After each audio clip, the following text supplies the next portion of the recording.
नमस्कार, श्री स्वामी समर्थ. तुमचं सर्वांचं आजच्या नवीन ब्लॉगमध्ये पुन्हा एकदा खूप खूप खूप मनापासून स्वागत आहे. तर कसे आहात तुम्ही सर्वजण? सर्वप्रथम तुम्हाला श्रावण पौर्णिमेच्या आणि रक्षाबंधनाच्या खूप खूप खूप शुभेच्छा. तर आज श्रावण पौर्णिमा असल्यामुळे माझी सकाळी उठल्यापासून गडबड सुरू असते, कारण कोणताही सणवार असला की मग आपल्या डोक्यामध्ये हेच चालू असतं की मला हे करायचंय, ते करायचंय, ते करायचंय, अशा प्रकारे कामं करायची, असं सगळं डोक्यामध्ये सुरू असतं. तर उठले उठले मी काय करते ना, थोडीशी निवांत बसते, गरम पाणी पिते.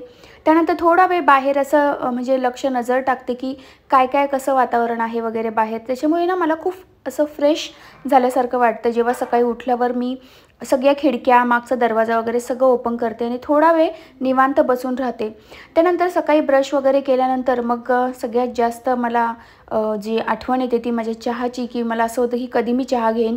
तर मग तोंड हातपाय वगैरे धुतल्यानंतर, ब्रश वगैरे केल्यानंतर मग मी चहा घेते शांतपणे.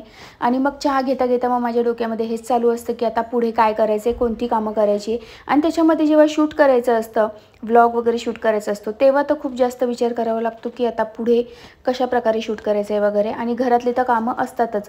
तर माझी चहा पिल्यानंतरची कामं सुरू झालेली आहे. क्लिनिंग वगैरे चालू केलेली आहे मी. तर तुम्हाला मी सांगितलं होतं की मी आधी सर्व घर वगैरे व्यवस्थित क्लीन करते आणि मग त्यानंतरच अंघोळ, देवपूजा, स्वयंपाक हे सगळं असतं. तर मग त्यामुळे मी रोजचं जे माझं डेली क्लिनिंग रुटीन आहे ते मी करत आहे. तुम्हाला जर माझं डेली क्लिनिंग रुटीनचा व्हिडिओ हवा असेल तर मला कमेंट करून नक्की कळवा. मी नक्की तुमच्याशी शेअर करेल की माझं डेली क्लिनिंग रुटीन कसं असतं, किचन क्लिनिंग रुटीन कसं असतं. त्याचप्रमाणे मी तुमच्याशी वीकेंड रुटीनचा सुद्धा व्हिडिओ शेअर केलेला आहे की दर वीकेंडला मी कशाप्रकारे क्लिनिंग वगैरे करत असते संपूर्ण घराची. शक्यतो शनिवारी माझी क्लिनिंग रुटीन असते. अशा प्रकारे सगळं क्लीन झालं ना की मग आपल्याला एकदम प्रसन्न वाटतं, घरात एकदम फ्रेश वाटायला लागतं आणि एकदम पॉझिटिव्ह फील व्हायला लागतं. दर पौर्णिमेचा दिवस हा माझ्यासाठी खूप महत्त्वाचा असतो. तर ह्या पौर्णिमेला मी जेव्हा लादी पुसते ना, तेव्हा त्या पाण्यामध्ये मी थोडंसं फिनेल, त्यानंतर हळद, मीठ आणि थोडंसं लिंबू पण कधी कधी पिळून टाकते. तर ह्या गोष्टी मी का फॉलो करते, तर ह्या गोष्टींमुळे आपल्या घरामध्ये जी काही निगेटिव्हिटी वगैरे असेल ना ती निघून जाते. आणि अमावस्या आणि पौर्णिमेला जेव्हा आपण अशा प्रकारे मीठ आणि हळद टाकून जेव्हा लादी वगैरे पुसतो ना, तेव्हा घरामध्ये खूप जास्त पॉझिटिव्हिटी यायला मदत होते, घरातले निगेटिव्हिटी निघून जाते असं म्हणतात. आणि हे मी बऱ्याच वर्षापासून फॉलो करते आणि आपल्याला स्वतःलाच फरक जाणवायला लागतो की कसा म्हणजे आपलं माइंडसुद्धा एकदम पॉझिटिव्ह आणि एकदम म्हणजे बोलतात ना फ्रेश होऊन जातं आणि घरसुद्धा एकदम फ्रेश वाटायला लागतं. तर बघा पाऊस किती आलेला आहे. थोड्या वेळापूर्वी बिलकुल पाऊस नव्हता, ऊन पडलेलं होतं आणि आता अचानक भरपूर पाऊस आला. माझी तुळस बघा किती छान झालेली आहे, एकदम मस्त अशी फुललेली आहे. लादी वगैरे पुसून झाल्यानंतर माझं जे दरवाजा आहे मेन डोर, तो सुद्धा मी क्लीन करून घेतला, कारण आज श्रावण पौर्णिमा आहे आणि पौर्णिमा आणि अमावस्येला मी माझं दरवाजावर हळदीचं लेपन करत असते. तर त्यासाठी मी दरवाजासुद्धा क्लीन करून घेतला आणि त्यानंतर लगेच अंघोळ वगैरे करून घेतली, कारण अंघोळ झाल्यानंतर लगेच मला पूजेची तयारी करायची होती. मी एक शॉर्ट व्हिडिओ पोस्ट केला होता, श्री सत्यनारायण भगवानची पूजा दर पौर्णिमेला घरच्या घरी कशी करायची. जर कोणत्या मैत्रिणींनी तो व्हिडिओ जर बघितला नसेल तर नक्की पुन्हा तो व्हिडिओ बघा. आणि जर तुम्ही सत्यनारायणाची घरच्या घरी सेवा करायला सुरुवात करायची असेल तुम्हाला, तर तुम्हाला तो व्हिडिओ युजफुल ठरू शकतो. त्याचप्रमाणे मी आधीसुद्धा लॉंग व्हिडिओ पोस्ट केलेला आहे की घरातल्या घरात दर पौर्णिमेला आपण सत्यनारायण पूजा कशी करू शकतो. तर ही पूजा करण्यामागे कारण एवढंच आहे की आपल्या घरामध्ये ज्या काही आर्थिक अडचणी असतात त्या आर्थिक अडचणी दूर करण्यासाठी स्पेशली ही पूजा केली जाते. म्हणजे ही पूजा खास लक्ष्मी प्राप्तीसाठी करायची असते. तर ज्यांना कोणाला आर्थिक अडचणी असतील, कर्ज परिस्थिती असेल किंवा पैसा येतो पण तो जर टिकत नसेल, तर त्यासाठी ही पूजा करायची असते. आणि आपण संकल्पासहित सुद्धा ही पूजा करू शकतो. म्हणजे 5 सत्यनारायण पूजा करेन मी, किंवा 7 करेन, 9 करेन, 11 करेन, असा आपण कोणताही संकल्प घेऊन आपण सत्यनारायणाची पूजा करू शकतो. तर ह्या पूजेचं महत्त्व एवढं आहे की ही सेवा केंद्रात सुद्धा सांगितली जाते, स्वामी महाराजांच्या केंद्रात पण सांगितली जाते आणि सर्वोत्तम अशी उच्च कोटीची अशी ही सेवा आहे. कारण जिथे भगवान विष्णूची सेवा होते तिथेच माता लक्ष्मी येते. त्यामुळे मग ही जी सेवा आहे ना ती खूप अशी पॉझिटिव्ह मानली जाते, खूप शुभ फलदायी, तुम्हाला खूप सुख समृद्धी देणारी मानली जाते. तर कसं असतं ना, हे बघा, पुरुष तर बाहेर जाऊन कष्ट करतात बरोबर आहे, पण त्यांच्या कष्टाला यश तेव्हाच येतं की जेव्हा आपल्यावर भगवान विष्णू आणि माता लक्ष्मीची कृपा होईल. आणि आपल्या महिलांची जबाबदारी असते की आपण घरात वातावरण कसं पॉझिटिव्ह ठेवायचं. त्यानंतर असं थोडंफार स्पिरिच्युअलिटीने आणि म्हणजे बोलतात ना खूप देवदेव करू नये.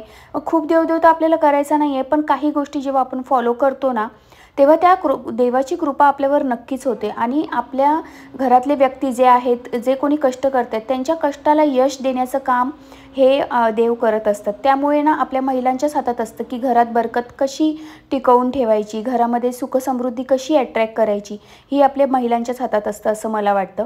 त्यामुळे कष्ट तर पुरुष पण करतात, महिला पण जाऊन बाहेर जॉब वगैरे करतात. पण कितीही कष्ट केले तरी जर तुमच्या हातात पैसा टिकत नसेल तर हा उपाय आहे. तर मला असं वाटतं की मला जो म्हणजे अनुभव आलेला आहे तो तुम्हाला सर्वांना यावा, माझ्या मैत्रिणींनासुद्धा यावा. पण तुम्ही मनापासून ही जर सेवा केली तर 100% तुमच्या सर्व आर्थिक अडचणी दूर झाल्याशिवाय राहणार नाही, ही माझी गॅरंटी आहे. 101% गॅरंटी आहे. तुम्ही नक्की ही सेवा करून बघा. खूप सोपी आहे. कशी करायची हे सुद्धा मी तुमच्याशी 2-3 व्हिडिओ शेअर केलेत. याच्या आधीचा व्हिडिओ जो मी शेअर केला तो सुद्धा त्या संदर्भातच होता. तर व्हिडिओ नीट बघा म्हणजे तुम्हाला कळेल. तर मी स्वयंपाकसुद्धा करून घेतला तुमच्याशी बोलता बोलता. त्यानंतर लगेच हळदीचं जे लेपन आहे ते सुद्धा करून घेतलं. कारण पौर्णिमेला हळदीच्या लेपनाचं अधिक महत्त्व असतं. पौर्णिमा हा दिवस भगवान विष्णू आणि माता लक्ष्मीचा दिवस असतो आणि भगवान विष्णूला हळद ही अतिशय प्रिय असते. त्यामुळे ज्या दारावर हळदीचं लेपन केलेलं असतं त्या घरामध्ये लक्ष्मी माता आगमन करतेच, म्हणजे करावंच लागतं लक्ष्मी मातेला आगमन त्या घरामध्ये. संध्याकाळी 32च्या वेळेला माता लक्ष्मी घरामध्ये आगमन करणार म्हणजे करणार त्या दिवशी. कारण घरामध्ये संध्याकाळी प्रदोष समयी सत्यनारायणाची पूजा सुरू असते आणि ज्यांना कोणाला माता लक्ष्मीला प्रसन्न करायचे त्यांनी भगवान विष्णूची सेवा करावी. आणि नारायण म्हणजे सर्वात श्रेष्ठ असे आपले देव आहेत. त्यामुळे माझी आता सेवा सुरू केलेली आहे मी. तर ही सेवा करायला साधारणतः तुम्हाला 1 ते 1.5 तास लागतो. पोथी वाचायला साधारणतः 45 मिनटं लागू शकतात. आता मला सवय झालेली आहे त्यामुळे मला फक्त 30 मिनटं लागतात. तर सुरुवातीला आपल्याला ना काही गोष्टींची सवय नसते, पण जसजसा वेळ जातो ना आपण प्रत्येक गोष्टीमध्ये परफेक्ट होत जातो. तर ही सेवा सुरुवातीला मी जेव्हा सुरू केली होती तेव्हा माझी आर्थिक परिस्थिती होती म्हणजे चांगली होती, पण जशी मला हवी तशी नव्हती. आणि जसजशी ही सेवा मी करत गेले म्हणजे मी जवळजवळ 12 सत्यनारायणाचा संकल्प केला होता सत्यनारायण भगवानसमोर की मी 12 सत्यनारायण पूजा करेल दर पौर्णिमेला. पण म्हणजे माझं इतकं मन प्रसन्न होतं ना या सेवेने आणि या पूजेने की मला अशी इच्छाच म्हणजे असं होतं की मला कधी करेल मी ही पूजा. म्हणजे इतकं प्रसन्न वाटतं, घरात पण एकदम प्रसन्न वातावरण तयार होतं आणि आपल्याला इतकं छान वाटतं ना की आपल्याला 12 सत्यनारायण पूजा केल्यानंतर पण असं वाटतं आता परत करूया ना, का नाही करत आहे आपण परत ही सेवा. म्हणजे इतकं छान, इतकं प्रसन्न आणि आपण देवाशी ना एकदम असे कनेक्ट झाल्यासारखं आपल्याला फील होतं. म्हणजे तुम्हाला अजिबात कंटाळा येणार नाही किंवा कसलंच काहीच असं वाटणार नाही की ही पूजा मी केली आहे. म्हणजे बोलतात ना कधी कधी आपल्याला खूप मोठ्या पूजा असल्या की कंटाळा येतो, तसं ह्या पूजेत काहीच होत नाही. इतकं छान आणि प्रसन्न वाटतं, घरामध्ये पण खूप प्रसन्न वाटतं. तर तुम्ही नक्की ट्राय करून बघा. तर पौर्णिमेचा दिवस माझा असाच असतो, पूर्ण दिवस तयारी असते. पण ह्या पौर्णिमेला मला आंब्याच्या डहाळ्या मिळाल्याच नाही.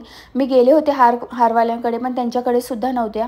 आमच्या घराच्या मागे एक झाड आहे, पण ते झाड खूप छोटंसं झाड आहे आणि त्याला नवीनच डहाळ्या आलेल्या होत्या. तर ते झाड बघून मला ना इच्छा नाही झाली त्या झाडाच्या डहाळ्या तोडण्याची, कारण ते इतकं सुंदर नवीनच आलेलं झाड होतं आणि असं वाटलं की आत्ताच आले आणि लगेच त्याला तोडायचं. म्हणजे मग मला ते असं नाही वाटली, इच्छा नाही झाली.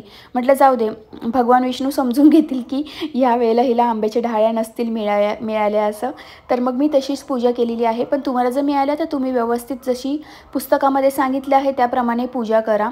आणि पुस्तकामध्ये संपूर्ण माहिती दिलेली आहे. तुम्ही कोणताही व्हिडिओ म्हणजे माझाच व्हिडिओ बघा असं नाही, तुम्हाला यूट्यूबला कोणताही व्हिडिओ जर मिळाला या संदर्भात घरच्या घरी पूजा कशी करायची तर तो व्हिडिओसुद्धा तुम्ही फॉलो करू शकता. आणि एकदम जर तुम्हाला डिटेल व्हिडिओ हवा असेल की स्टार्ट टू एंड तर तसं पण तुम्ही मला कमेंट मध्ये सांगू शकता की मग कसा करायचा, तर मी तो सुद्धा व्हिडिओ तुमच्याशी नक्की शेअर करेल. तर अशा प्रकारे आता माझी पूजा पूर्ण झालेली आहे. सर्वात आधी आपल्याला प्रतिष्ठापना करायची असते. प्रत्येक जे आपले 3 सुपाऱ्या असतात त्या 3ही सुपाऱ्यांची आपल्याला पंचोपचार पूजा करायची असते व त्यानंतरच आपल्याला पोथीला सुरुवात करायची असते. तर मी पोथी वाचून झाली, त्यानंतर माझा 1 माळ जप असतो स्वामी समर्थांचा, त्यानंतर 1 माळ जप असतो ओम नमो भगवते वासुदेवाय नमः. आणि जे माझे रोजचे जप आहेत जसे ओम नमः शिवाय वगैरे ते जपसुद्धा होते.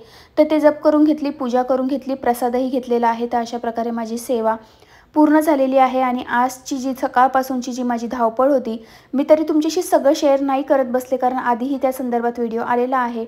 तर आता माझं सर्व करून झालेलं आहे आणि आता व्हिडिओला एडिटिंग करायची आहे, त्यामुळे मी आता व्हिडिओला एंड करते। तुम्हाला जर व्हिडिओ इन्फॉर्मेटिव्ह वाटला असेल तर ह्या व्हिडिओला लाईक करायला विसरू नका, कमेंटसुद्धा नक्की करा आणि सबस्क्राईब नसेल केलं चॅनलला तर नक्की सबस्क्राईब करा। चला तर मग आता पुन्हा भेटू अशाच एका सुंदर व्हिडिओमध्ये, तोपर्यंत श्री स्वामी समर्थ।